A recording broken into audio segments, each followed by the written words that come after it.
Good morning, everyone. Thank you very much for Tech Plus Media, particularly Anuj, for inviting all of us in this wonderful session and also choosing this fantastic topic. This topic is very close to all of us in this panel. And thanks once again, Anuj, to get us an opportunity to interact with this excellent panelist.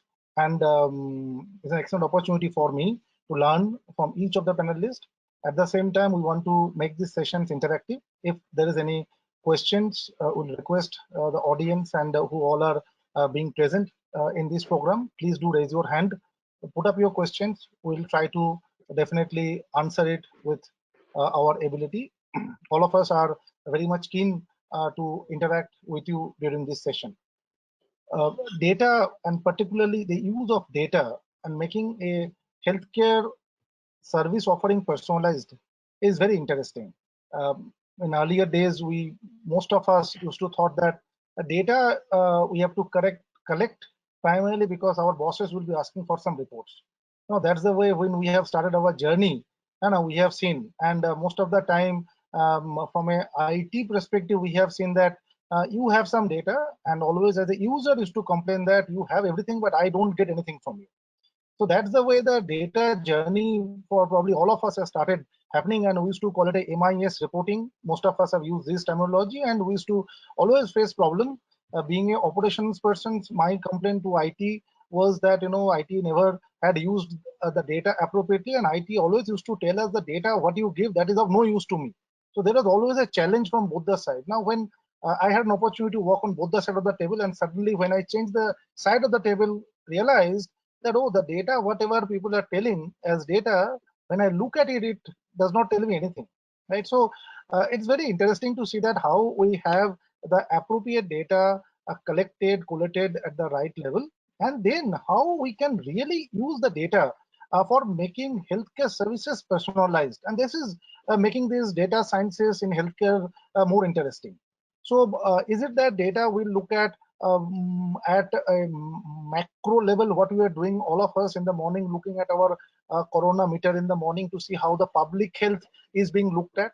Do I know where the corona cases are coming more? How COVID is impacting a particular state versus other states? That's a one way of looking at a macro element of the data. But today's discussions, we would love to go a little in a different sphere of the uses of the data and see, is there any way we can use this data collected and collated in such a manner then this data can be used to make services personalized to me? And this is something we always have this maybe you can say dream, that if I go to a hospital, I would love to meet a doctor. When he is treating me, he is treating me only, he is not comparing the data with a average population's data. If somebody says that, okay, what is your blood sugar, and if I say my blood sugar value is 120, then the comparison should be done with my blood sugar value, not looking at the average blood sugar value 120 is normal or abnormal. So we always had this kind of idea in our mind, but I am very keen to know more about these uses of the data and how together we can make this data as a personalized clinical medical journey for all of us. So would like to come back to the panelists. Thank you, Anuj, once again for having wonderful people in the panel. I would request all of the panelists to first introduce yourselves. Please make it brief. I understand all of you have a lot of things to share. Do share about your experience related to data, and more to do with, is there anything that you have already done which will be of interest to all of us? So I will request Arvind to start first. Arvind, why don't you introduce yourself? Let us all know about yourselves and particularly your journey in this area. Hi, Namaste. I'm Arvind Shivaramakrishnan and I'm the Group CIO of Apollo Hospitals. Obviously, as it relates to data and personalization of information, we try to ensure that at Apollo Hospitals, we use technology to the best possible extent so that the patient journey for each individual can be complete, holistic, and the care continuum is always delightful. So that's really how we look at translating healthcare with data so that it's insightful.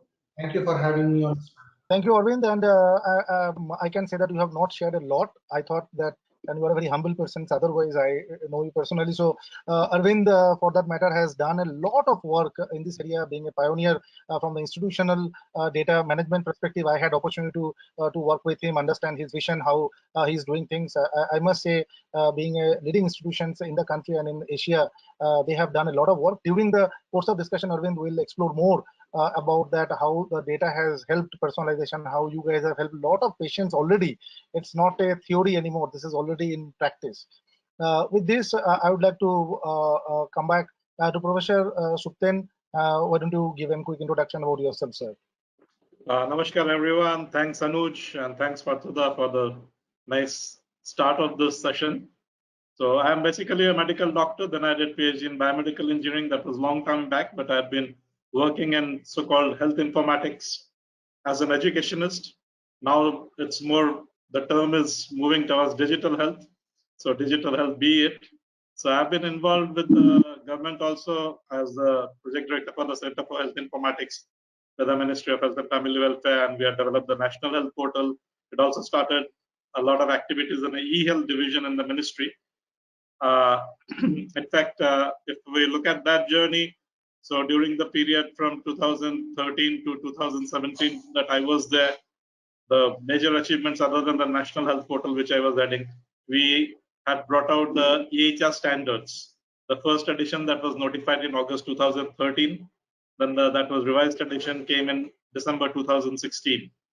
Then subsequently the National Health Policy third edition 2017 came out, and then after that there's been more buy-in from other stakeholders as well. So it's not the Ministry of Health and Family Welfare.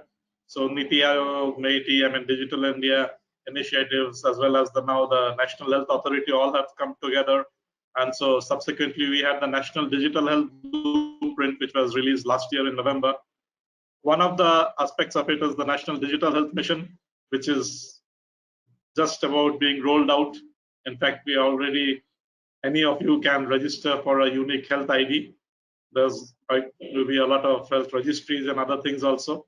So this National Digital Health Mission is currently being led by the National Health Authority, which has been looking after the ABPMJ. And definitely data everywhere. But the thing which is most important and often neglected, and that's my area of focus, is data literacy. I mean, we really don't know what is data. So we really know data when we can not just collect or analyze it, but be critical about it. Or as someone has put it, to argue with the data. That's the most important thing, to know which data is the good one, which one is the one we should collect, which one is the one we should work with. So probably during the panel discussion, we'll talk more about this. Over to you, Parthuda. Yeah, absolutely. No, thank you very much. And we all are eager to know more from the national perspective of the data uses. And everybody is expecting tomorrow there, some point of time, there may be some announcement that may come up. But let's say, so let's all wait for what is coming up for us now. So with this, I would like to request Joy, if you can share about your introductory thoughts. Thank you, Partha, and thank you, Anuj, for inviting me in this panel. So I'm Joy Chakraborty, Chief Operating Officer, Hinduja Hospital, Mumbai. So I'm primarily responsible for the operations, but what I have learned in my 21 years of journey in healthcare, that we produce so many data every day, every minute, but we need to make some useful and meaningful interpretation of that, which was not there earlier, that is happening now. So in my professional capacity in Hinduja Hospital, we look at a lot of data, not only in the clinical areas, but also in non-clinical areas. And we try to interpret that and make best possible patient outcome and try to give a better patient experience.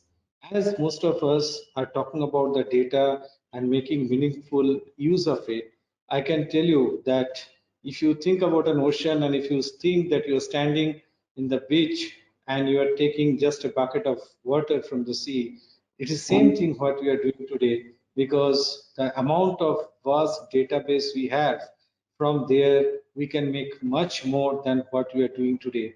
As Professor Supten as well as Partha mentioned about, there is likely to be an announcement tomorrow on National Digital Health Mission. I'm sure that is going to make a huge change in Indian healthcare delivery system, going to make a solid impact, and we should see a better outcome and good impact in next 5 to 6 years. So we'll be happy to work with all of you during that time. So Joy, thank you very much for sharing your thoughts. Specifically, we all are looking at how we can impact the patient outcome and what matters. Actually, as a patient, when I visit any healthcare organization, what matters to me is outcome for me. I'm honestly not bothered about the other factors. I'm bothered about my well-being. That I'm a sick person going to a hospital asking for help from my care providers, how well I can be quicker. So thank you very much for bringing that angle. So Jay, coming back to you, your introduction, please. Yeah. Good afternoon. Thank you, Anuj and Partha. It's a great pleasure to be here today. So my name is Jay. Jay Sheelan, short name is Jay. I'm the president of HIMSS in India. HIMSS is the world's largest global healthcare IT think tank. And we largely involve in policy advocacy and also promoting the adoption of IT in healthcare. I am also the senior director of health sciences in Oracle for Asia Pacific region. So my background largely in health informatics for the last 20 plus years. And I'm also involved in several large national EHR implementations for countries like Australia, Singapore, and other countries as well. I'm also right now leading a committee in NABH to really come up with the interoperability standards from accreditation standpoint as well. I think the topic is really very important in the current context of what is happening in India. I think we collect a lot of data, but then how do you really make meaningful use of the data? That's where the challenge really kind of lies in. So I think I'm really looking forward to the discussion, subsequent discussion, to really see various facets of, how do you really unlock the potential of data. Thank you, Partha. Thank you, Jay, and we'll be looking forward to hear from you more about how HIMSS is going to lead it. HIMSS has to do it. There is no option. HIMSS has. Right? We all are looking forward towards that. Definitely, your vast experience of working in multiple geographies would add a lot of value in the discussion today, Jay. So thank you very much for joining. So let me come back to Dr. Supten, if I can start with you. Because you are a pioneer in this area when the data and the management of the data at a macro level is concerned.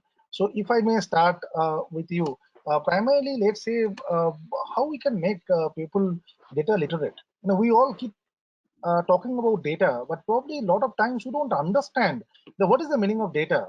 And this is we have seen across from let's say the junior most employee of a hospital to the CEO of a hospital. Probably different kind of data literacy is required for all of them. So if you can share your thoughts on this.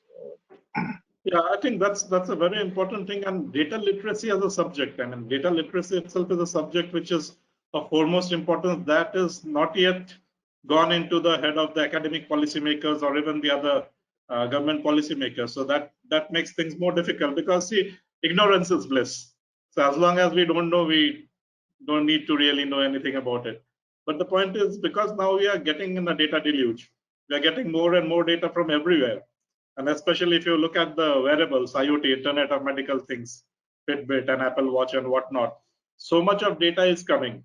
And once so much of data is generated, so even the person, maybe the patient, when he or she goes to a doctor, expects that the doctor will make decisions based on those data. And the doctor doesn't even know what to make head or tail out of it. So that's, as you rightly said, I mean, data literacy is required not just for data scientists, but also for all the end users. That includes healthcare professionals, that includes the information technologists, that includes the administrators, everyone. So obviously we need to think of capacity building and capacity building for different cadres. And I think Jay would also talk about it later, because I think from HIMSS India also we are trying to have an education track. So a lot definitely needs to be done urgently, because see, data is increasing every day, whether we like it or not, whether we want it or not, but we can't avoid it. And what's happening so far in many places, in fact, it's the dog in the manger policy. I mean, the people who are having the data are not using it and not letting others use it. So data policy use, so one of the things that's there right now in the parliament, the PDP bill, the Personal Data Protection Bill, that is likely to become an act very soon, and that will include all the domains, including healthcare. So once that act becomes a reality, maybe we will get some guidelines. But knowing really what is needed is more important than just making sure that, I mean, no one gets access to anything. So I think I'd like to hear from the others as well, because capacity building is essential, and all of us need to work for that. I think, thank you very much for giving the perspective. So I'd like to continue the same discussions with Jay. If you can share your perspective more from HIMSS and the other organizations that you are working, because, we cannot leave everything to government. The most of the time, what we keep telling that, okay, government has to come up with a policy, etc. I'm sure we have seen a lot of effort and a lot of things has changed, and a lot of bills are just waiting for approval, and we hope that will happen. But otherwise, as a professional working in this industry for years, what is our own responsibility? What the various other organizations that we spend time for, how that organization is helping bringing this data literacy among the healthcare professionals and also with the users of the healthcare services? Yeah, I think so. If you look at the single most challenge for adoption of initiatives like National Digital Health Mission is actually the awareness, right? How people at the rural areas will know they need to create a health ID, how they're going to kind of provide the consent and provide the data. So that's really it's all about. I mean, personally, I mean, my view, I think this has to be like a model has to be like an opt-out.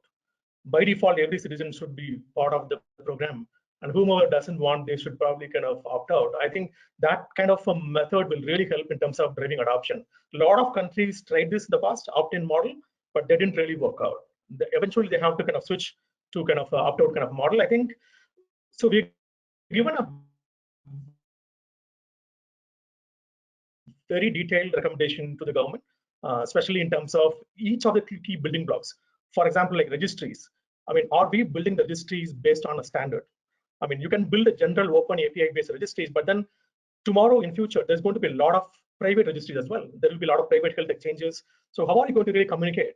So it has to be standard-driven model, right from the source all the way to the national EHR. It has to be, really using the globally recognized standards.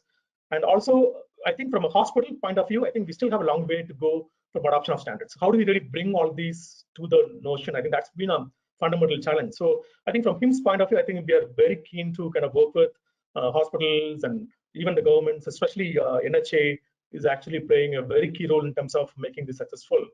So I think it's a really very important, very complex program, what we are actually now. In fact, for capacity building, I think Apollo Group is also doing a lot. In fact, I'm also the key is to really actively make sure involved that with every it. So hospital maybe Arvind can add on that after Jai finishes, of course. Yeah, correct. And I was thinking of coming to Arvind. So Arvind, I have two questions for you. One Sure. is that definitely if you can elaborate further about what the initiatives that you are doing as a group or as a professional on the data literacy perspective. Second one, I also want you to share certain thoughts about how you are going to use this data. And I understand you guys have done a lot of work to make personalized health checkup packages for people, right? So that's another revolutionary things that the health checkup is doing for myself. So it's not that I need to be compared with everybody else. So, and how this is going to be marketed? Is it that as a customer, I am open to pay you a little more because you are giving me a personalized package? I'm not too sure. So how you are seeing the marketability of this data-driven individualized package for the people? Okay. In fact, Partho, I would say all three questions are almost the same. I won't take them as three questions. See, each one of us have our own DNA. Each one of us have our own fingerprint. So there's no question of saying that your data is standard across. Your data is also yours. It's your personalized information. So when you're looking at that, and I'm going to stick to healthcare, each one of us are looking at what this healthcare means to me. While indeed we need to understand what it means from a larger perspective, because you necessarily have to compare yourself with a cohort. The cohort could be your national average, your state average, or people like you in the same sect, dialect, subsect, stature, build, demographic, whatever you are comparison points that you look at from a health information standpoint. But when you look at that, you'll have to look at it in terms of how is this applicable to me. So when so always medicine right from the beginning, and I don't think we are inventing something new here, but right from the beginning, medicine has always been personalized. Okay, very simple. You touch and see. You don't generally, say your pulse should be so much. So it is personalized, and it's nothing but personalized. So when we are looking at it in this manner, I think the way in which we are working data and data to work with pathways, protocols, so that evidence-based practice can be applicable to the individual in question for the complaint or the presentation of illness or the state of health. Not always you need to be unwell to be apprised of your state of health. So when you're looking at that in context with all of this information, automatically you're looking at personalization of the entire care protocol. So at Apollo, we believe that health is a personal subject that needs to be applied to an individual, and at the same time, the learnings that we have by looking at the millions of cohorts of patients we have can be retrospected so that the individual state of health, irrespective of the presentation of illness, can be apprised effectively. Thereby, you have a complete continuum of care provided and a holistic view of it, and not merely going at data points that may be presented or may be brought to greater light. So always when you're looking at the holistic aspect of it, that is where you're looking at data, its learnings from other data sets, and at the same time what it means to you. The moment you do what it means to you, here you're looking at driving towards outcomes. Driving towards outcomes is clearly in terms of, okay, you are in a particular state of health, how do you continue to stay well?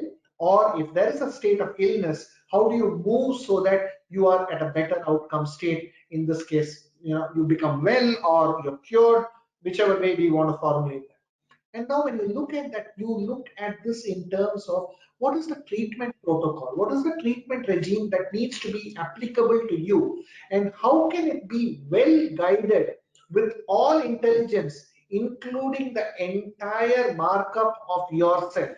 I'm using the word markup, not necessarily getting into a genetic structure, but invariably that's what it's going to mean in terms of knowing your genetics, knowing everything about you, knowing all about your past and your historical pattern that may be applicable from your family or societal background that is necessary to appraise your state of health. So you bring all of that, automatically your treatment pathways and protocols start becoming aligned towards the outcomes that matter to you.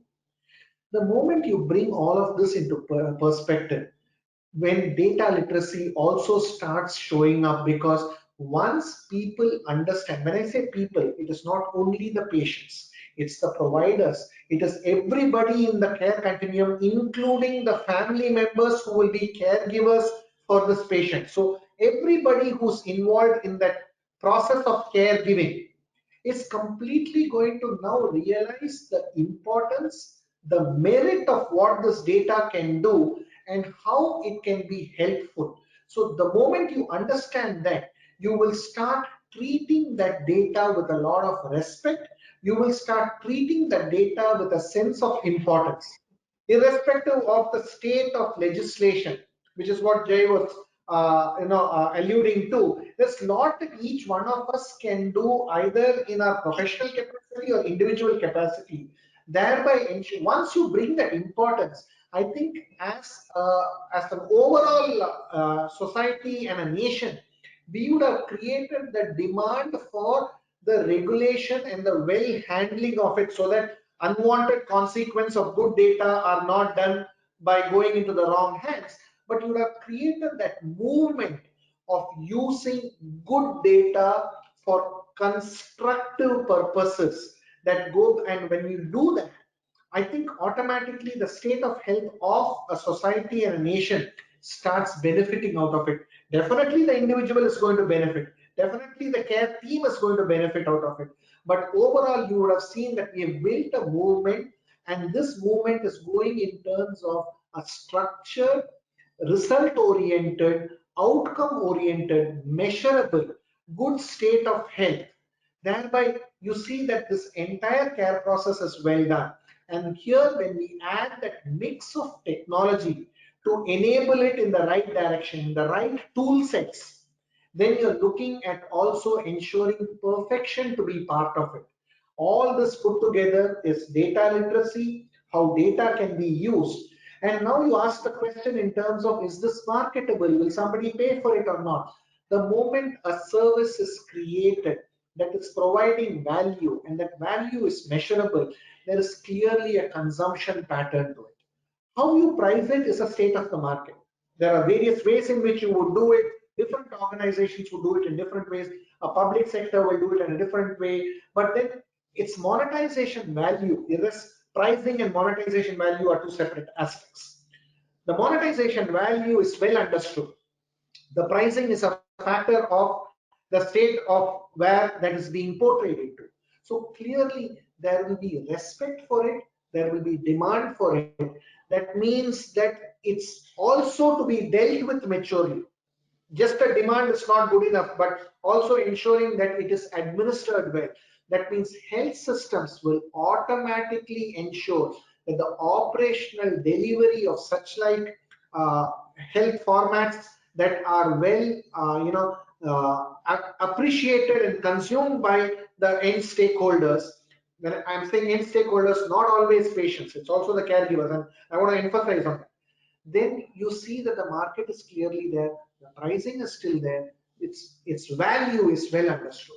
So that's when it all comes together. When each of these items, if they're going to be put separately, it's going to lose the value and it's not going to be well packaged. That means the slabs of services in any aspect that you see, whether it's data literacy or mapping data to a personalized way of looking at it, or its ability to price it and monetize it, all will lose its perspective. It needs to be looked at in a holistic manner and treated completely. One is not more important than the other. Arvind, thank you very much. You brought up a very important aspects, and stitching all of these points together is very important. There are a lot of times we look at data, but the perspective against which we are looking at the data, the contextualizations of the data, and how we are going to make use of this data is very important. And you also brought up this point very rightly, that if we can create value, the sale would happen. We don't need to look for a use case to sell.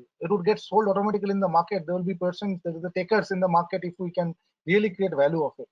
So taking it from here, Joy, as a hospital administrator running a hospital for several years, have you considered this as one of the important point in your strategies, that how I am going to create a data-driven personalized treatment outcome for the patients? Can you share some thoughts, what goes on in your mind and how much you have done, and what is your plan to do it in future? So I'll take it where Arvind ended. So Arvind has given a fantastic overview of how this can help. And let me tell you, for last several years, this is our endeavor in Hinduja Hospital, that how we can make it possible in our setup. So what we have started looking at it, and as most of us we know, in terms of your personalized medicine, we are not going to treat every individual in the same way. And at the same time, we also must remember that every disease doesn't belong to a single specialty. So it will happen like multiple specialties need to join hands and manage a particular patient when they are suffering from some complex disease or something which requires, for example, in diabetes, you may require to have not only a diabetologist, but a nephrologist, you need a cardiologist, you may have other specialists to involve. So keeping that in the mind, we have started accumulating data from each of these patients in a longer time horizon, and we are accumulating over a period of time to see how this can be made more meaningful and useful for them when we are treating them individually. It is not necessary a person who is suffering from diabetes at a particular HbA1c level, three people, all three of them should have similar dose of insulin, or all three of them should have similar kind of intervention by other specialists. What we need to think about and what we are working here is how it can be done. So when you ask me about the strategy, what we have taken, yes, the data mining and the data processing is in place, and we are looking at it that how this can help to improve our outcome. Because all of us, we believe, unlike earlier days, that the concept of one size fits all. So earlier we used to think that we do something and that can meet everybody's requirement, but the day has come when it is not happening. Everybody's genomic structure is different, everybody needs a different kind of intervention, and we are working, we are generating this data, and hopefully we will be able to improve our patient outcomes significantly in coming days. Over to Partha. Hey, thank you, Joy. And really nice to know that the journey that you guys have started. We all would be looking forward to hear from you more about the success stories that will bring. And I'm sure the patients who are going to your hospital, they'll be looking for the data being collected for them is actually being used for the real outcome. Because a lot of the times we wonder that they ask us a lot of questions. You have to fill up these 10 forms. Why? If these forms is a way of collecting data, I would also expect that data should be used in some way and manner for me. If it is not, then why to collect?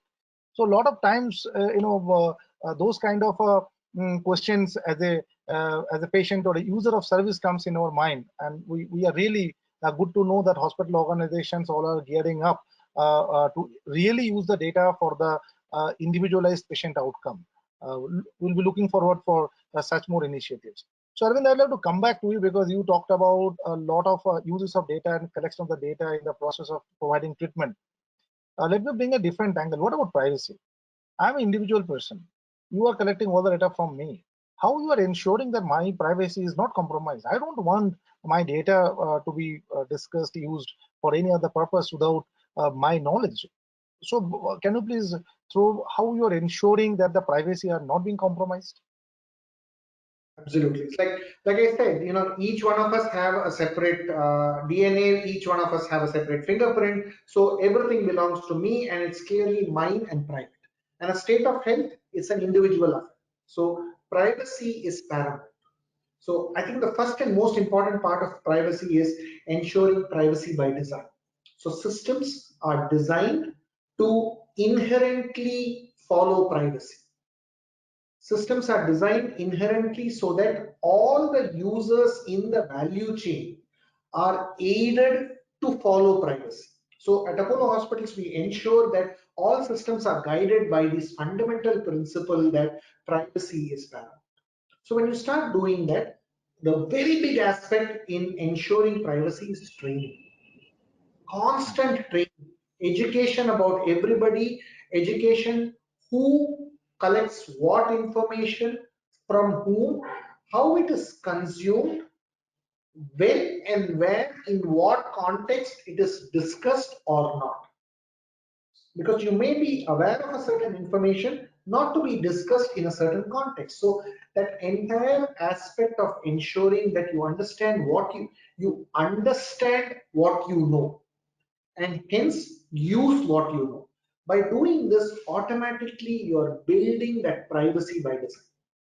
Obviously, getting into systems, ensuring systems are kept robust, constantly validated. Constant validation is never a completed exercise. We are always on a journey. So I would say, from you looking at technology as a perspective, I would only request all my colleagues to think that their security and privacy design is incomplete. That always ensures that we have to strive for more and more and more, and constantly ensure that we are revalidated, constantly ensure that we are corrected consistently, so we are being aware. And when we see gaps, we are responsibly handling them. So by doing that, handling data is handled in a mature manner, so that it is always dealt with in a mature manner, acknowledging that there will be good days and bad days, and everything is managed with a great sense of responsibility. Managing it with responsibility is the key, not merely saying that everything is done or complete. We should not be looking at it that way. So at Apollo Hospitals, we are constantly ensuring that we manage it responsibly, and we ensure that training is done to all members who handle data, including the patients and the family members. Whom do they talk to? What do they talk to? What information do they give? What information do they not give? And then managing it later with all the other legal procedures like the consents, the informed consents, the understanding of the consents. So, and in terms of what is this data, what does it do for you? So when that is done, I think privacy is well managed. But I would say the most important part of this is managing it with a sense of responsibility. And that is important. Managing it continuously is important. Arvind, thank you very much. You brought up two very important points. One is definitely you are giving a confidence to the users of healthcare services that the data are private data and they are being used privately. It's not that it is available to everybody. So it is on need basis people would be accessing. Even in a hospital, it's not that everybody in the hospital would have access to everyone's data. It is only on the need basis. Okay. And the number. That's it. Yeah. Absolutely. And the second one is about the training. I think the continuous training of the care provider plays very important role over here. And it's good to know that you guys are already planning, and I'm sure the other healthcare providers are also having the similar kind of plan and way of doing it. So it leads to two other important component related to data. One is privacy. There are two components I want to come to our other panelists over here. So Jay, I will start with this, and then I will go to Professor Supten for the next one. So Jay, I want you to talk about the security aspect. Now, privacy is one angle, security is another angle, and Dr. Supten, the other one is ethical issues. So while we talk about privacy, security, ethics is sometimes handling data is very important. So I would like to start with Jay, if you can share your thoughts, and you are a technocrat, so you understand probably technology better than anyone else over here. So what is the security part of the data? We keep hearing a lot of news that that the data breach has happened, that somebody's data got stolen or whatever. As a layman, probably sometimes we don't understand that what has happened over here. There are some news has come up nowadays. A lot of WhatsApp messages are also coming up. So can you please throw some light about the health data security angle? Yeah, I think if you really look at it, all started in like 2018 when the Apex Code kind of declared right to privacy. I mean, that's the kind of a starting point. Since then, there has been a lot of effort in terms of 2019 we actually created the Personal Data Protection Bill. Right now, that is actually now pending in the Parliament. Committee is kind of scrutinizing it. So I think we also kind of come up with something called DISHA, Digital Health Information Security Act, which is yet to be passed, but it will be more like a sectoral specific, healthcare security equivalent to HIPAA in the US, right? So clearly, I think these are really important milestones, because this is where we will enforce that every single health system in our country really follow the security and privacy requirements in detail. I think today, if you look at the challenges, I think there has been a lot of breach. But I mean, it may not be kind of highlighted to a large extent. It's supposed to be, but I think I don't know whether you really know. At least there are 3 to 4 data breaches, almost to the tune of like 150 million patient data lying in the internet, right? So that's a very serious challenge that we have. In fact, some of these data breaches also includes digital imaging. In fact, one of the specific instances where the password protection was loosely set up for a PAC system, right? That really kind of opened up a can of worms wherein they're able to access almost like 150 million patients' digital imaging. It's really very, very serious threat. So I think what we should do is, I think every health system should really focus on coming up with a risk-based plan, right? How do you really assess the risk? How do you really categorize them? And then how do you really kind of build your remediation plans? Some of the activities, for example, like vulnerability assessment. Can we really find out, is there any vulnerabilities? Is there any open ports which is really not secure? Looking at your firewall policies, how do you really provide a very comprehensive set of framework at the organization level to really fill those loopholes? Unless you do very periodic vulnerability assessment, there is no way that you will know how secure your infrastructure is. Similarly, there's one more mechanism you can do, that is penetration testing. The vulnerability assessment is largely for internal network, but penetration testing is largely done by ethical hackers who can actually look at from outside of your hospital premise and see what are the potential vulnerabilities in your system. It could be server, it could be network security, it could be information security. It's really, I think these are really important things. I think our hospitals have to take this very seriously, whether it's a small GP or whether it's a large tertiary care facility. I think this is really important measures holistically that we have to look at. Thanks, Jay, the security aspect of it and how important it is to test your system. Some point of time we all think that nothing will happen to us. We have taken all the measures, but testing it on an interval is very important to ensure that our systems are really robust and nobody else from outside can come and penetrate over here. A lot of times, we do not give probably the adequate importance that its subject requires for the penetration testing and other point, Jay, that you brought up. But with this, Dr. Suptan, I want to request you to please throw some light on the ethical aspect of the data handling. I think I'll bring ethics is, all pervading. So now we have the health 4.0, industry 4.0, health 4.0, and the new term I learned recently, that's AIoT. So AI and IoT coming together, and we are going to have AIoT, and all these have a lot of ethical issues to it. So I'll put it in three parts. One is about the capacity building part, teaching part. Are we doing the teaching ethically? There are lots of issues regarding it, even in the conventional ways. So teaching ethically or capacity building or training ethically, that itself is one issue we often tend to overlook. Then there are two other aspects. One is we are definitely empowering with technology. Everyone is saying the same thing, and it is a fact, no doubt about it. So the technology that is being developed, are all the technology really ethical? That's a very important thing. So development of the technology, how ethically is the technology being developed? So that is the second aspect. And the third aspect is now assuming that it has been developed ethically, but is it being used ethically? So I think all these three issues, and these are of course interrelated, but they are actually three distinct issues. Particularly the development, ethical development, I think there's a lot of work on that. But using ethically, I think that also, and that again comes back into the capacity building. When we not only teach ethically, but also we teach people how to ethically develop the technology solutions for unlocking the data mining, knowledge discovery. And also, once we have that, why do we need this information? To have information-based policy making, actionable information. We need to have better health outcomes. Ultimately, our aim is to have better health outcomes for everyone. And for that, we are trying to unlock all this data that is available. But unless we do it ethically, then we often serve a particular segment rather than serving everyone. So I think when we talk about ethics, we need to keep all these three angles of the ethical paradigm in mind. Over to you. Thank you very much. You very rightly brought up this three angle. And sometimes I wonder, more this is to do with the IT product and the service company. While we are developing something, we have to take this on ourselves. It is not somebody need to tell us. Ethics something which has to come of our own.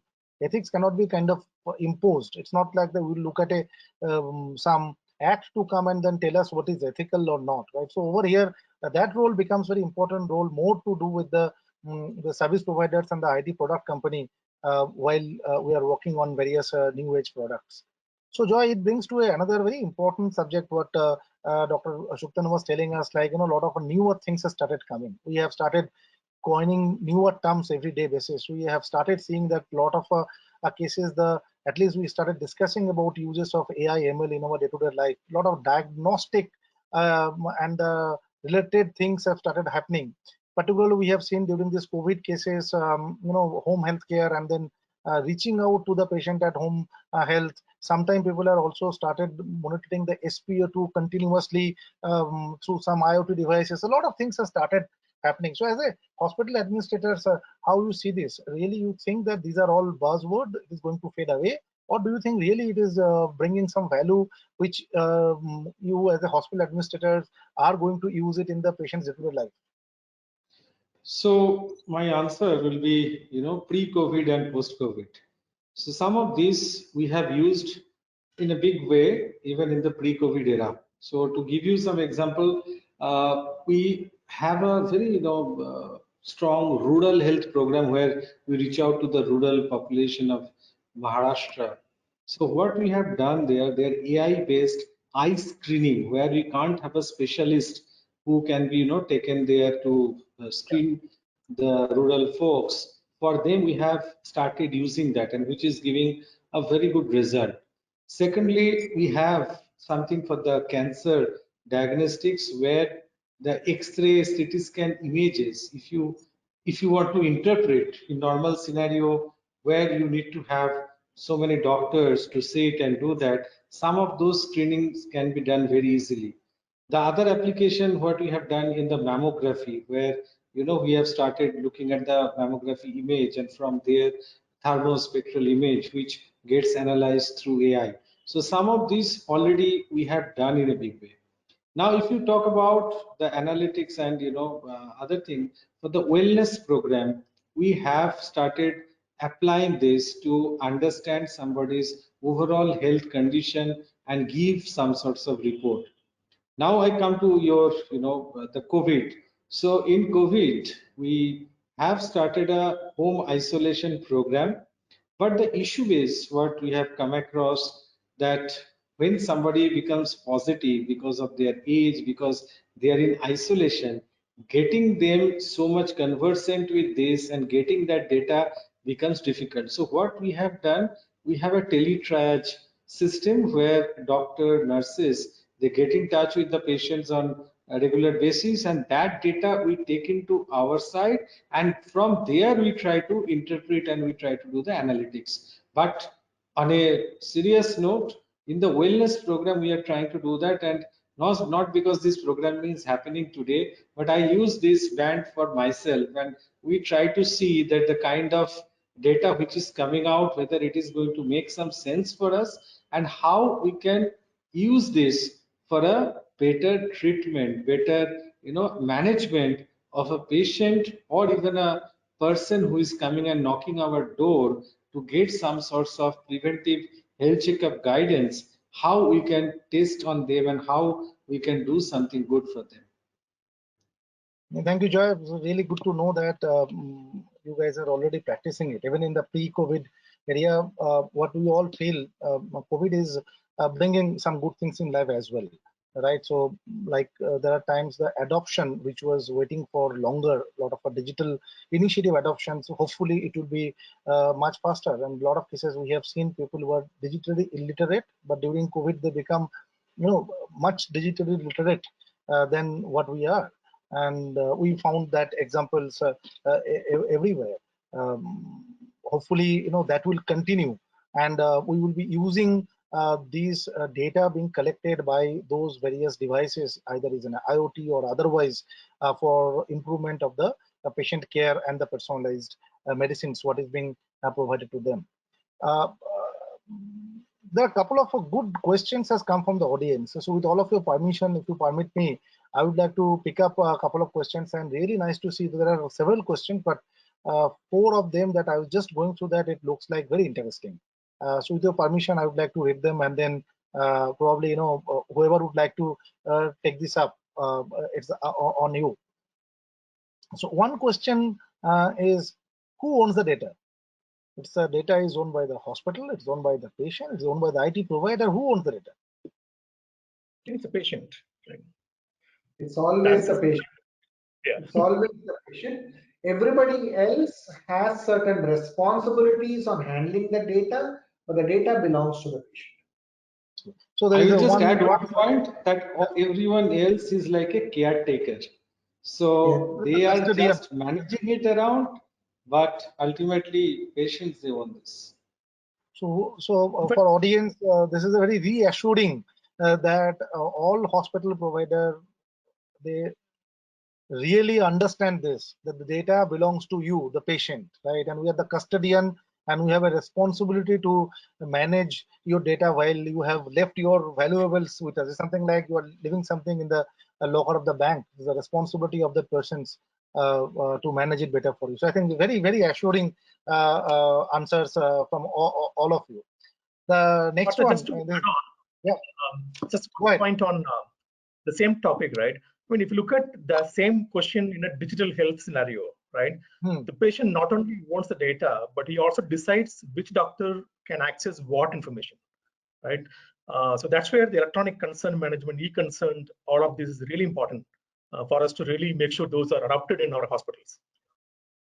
Yeah, correct. Absolutely. So I am a owner of my data. I decide who sees my data for what time frame, right? And if I want to withdraw that permission, I should be able to withdraw my permission. It's not a lifelong permission I have given. That means that you would have access to my data, because at the end, this is my data. It's absolutely, and this is a very, very valid point. And I hope once this is being done through an act in the country, it will be much easier to implement, and the confidence of the patients also would go up.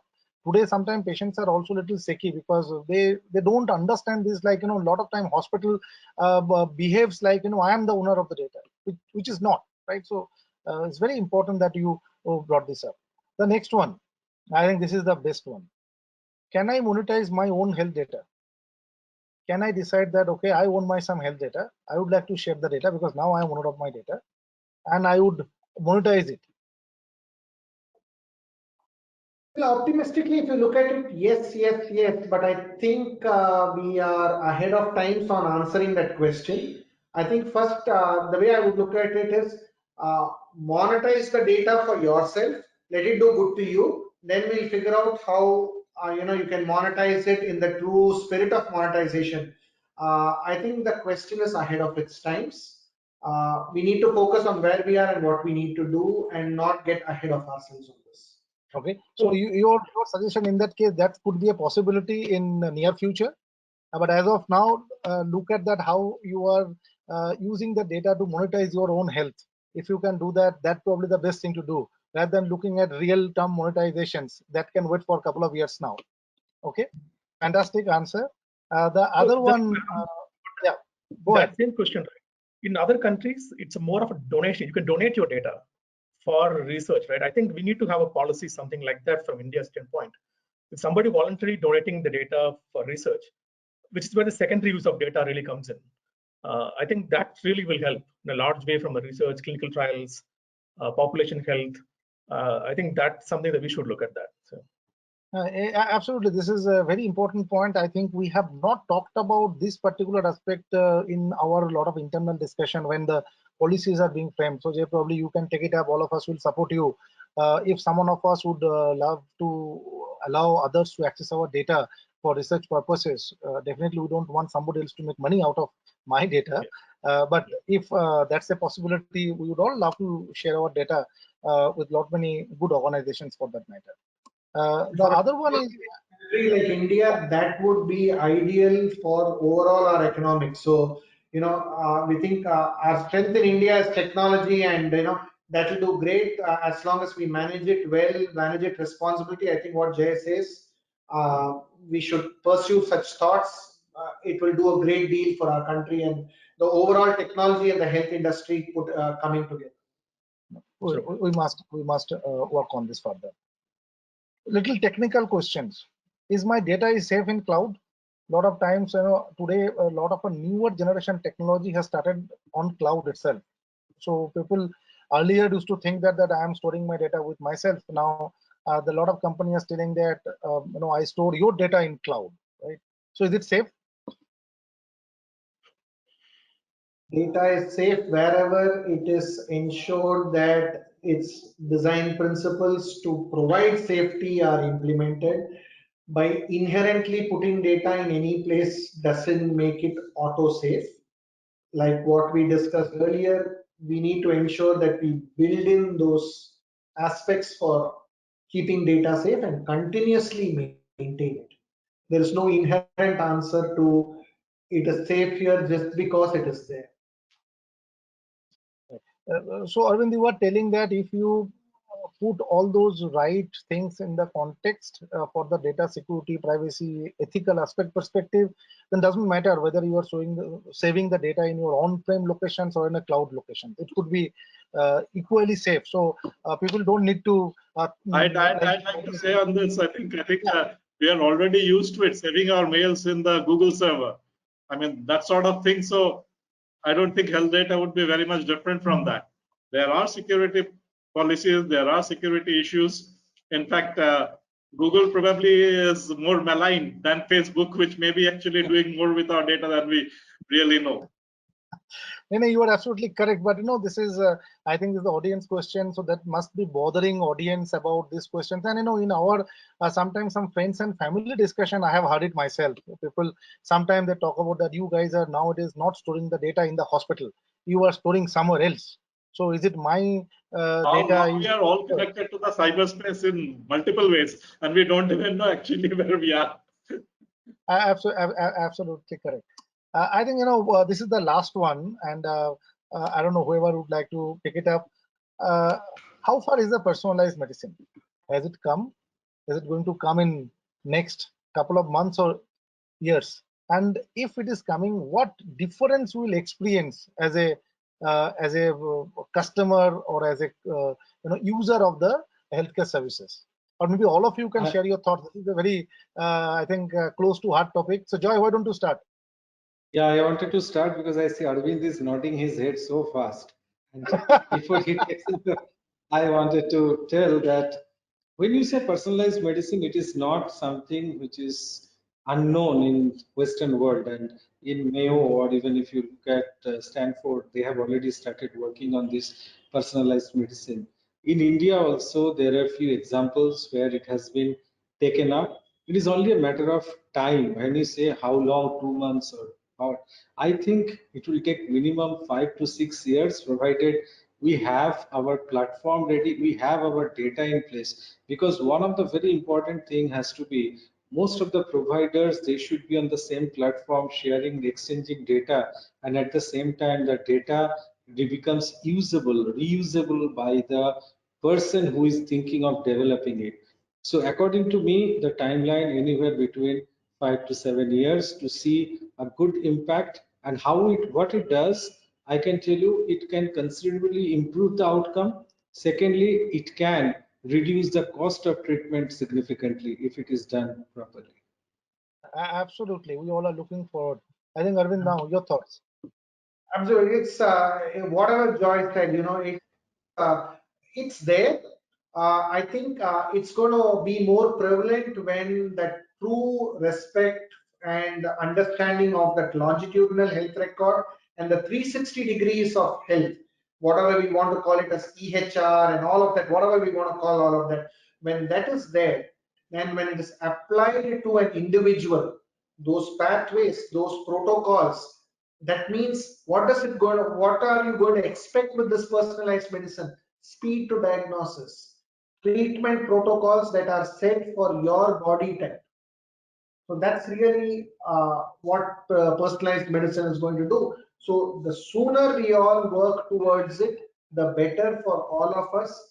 And as Joy rightly put in, it will bring in that whole aspect of healthcare delivery in a much more operationally manageable manner, with costs being focused, clearly, most probably brought down.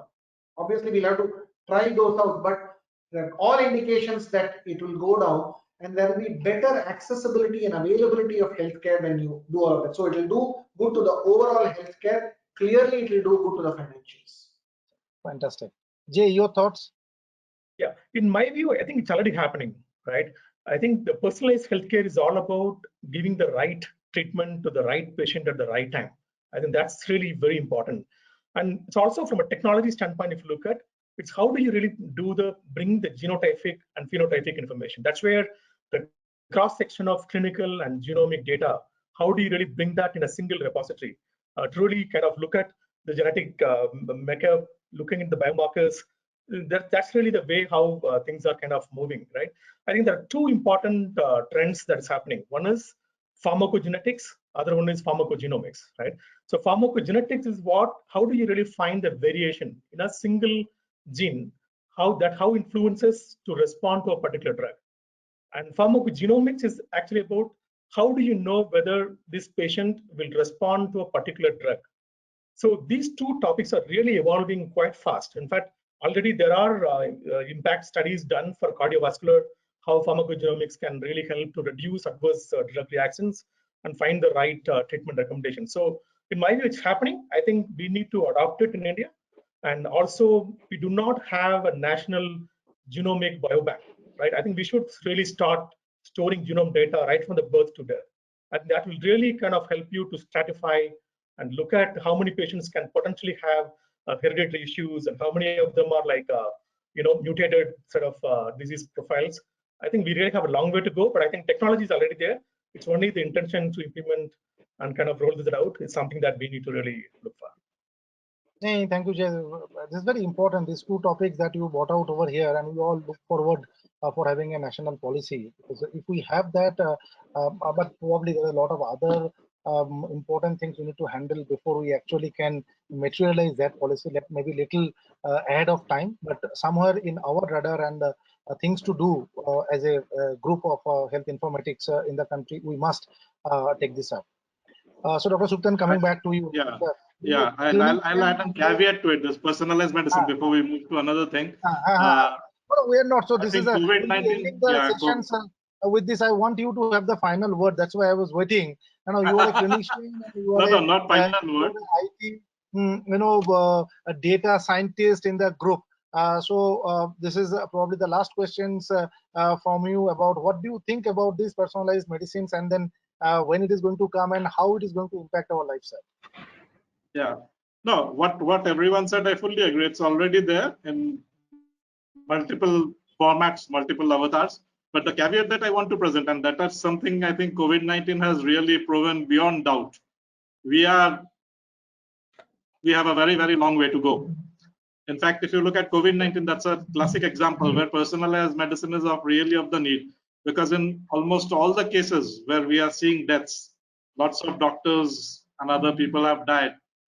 And we still don't know really what caused the death. Initially, it was thought it's old age, comorbidity, but then we are seeing younger people, no comorbidity, children. Many people of different backgrounds are suddenly succumbing. I mean, most of the cases, the death is actually quite sudden, the end point. It doesn't give much time. So I think that is definitely where we are lacking because we still don't know. That's an honest confession which I think we all must acknowledge. That's the collective deficiency of the science and technology at this point of time. We don't know enough. So definitely the more we know, personalized medicine will definitely, as Jay rightly said, I mean, right person, right time, right medicine, or right management, whatever we say, will be there. But we still have a lot of research to do for it. And of course, that would again require a lot of data and unlocking that. Absolutely, absolutely. So I'm looking at the time and looking at the organizers. I think we have a kind of crossed our allotted time. So I'd like to thank all of you for this wonderful sessions. It's excellent to interact with you. So before we finish the sessions, I would like to summarize with three important takeaways. One is that there's an assurance to the patient that data is owned by you. So you don't need to be bothered if even you are sharing your personalized private information with a healthcare provider. Don't worry, your data is safe with us, and it will be used only on as required basis. It is not that everybody would have access to your data. That's a assurance from the healthcare. All providers together is being provided to our customers and the caregivers and the patients. The number 2 point is the data. When we are collecting, we need to collect it appropriately, we need to store it appropriately, securely, and we need to use it more appropriately than what we are doing today. If we are able to do that, then probably this personalized medicines, what Jay was thinking 7 years, it could be brought down by 3 years, right? So that's and one important area that we all need to work out, and we all can see that the data is going to help us both in terms of quality of care, both in terms of increased better outcome, at the same time the reduction of the cost. So it is not that the data is going to increase the cost. A lot of times we are under impression that these guys are capturing lot many data and they will use the data in some way that my cost will go up. It is other way. So what I am hearing from all of you is these data science is going to help the medical fraternity in helping you to get better outcome at a lower cost. And the third aspect of it about a reassurance on more with the security aspect of it. I think that's also so that we are doing a lot of testing ourselves, and we are ensuring that when we are handling your data, we are handling and keeping it securely. So if you are leaving your data with us, don't worry, this is in the vault and we're not going to open it for anyone. So thank you very much once again. It is an extremely important and interesting sessions for me. A lot of learning. Would be looking forward for Anuj and Tech Plus Media to give us the opportunity in future as well. Thank you very much.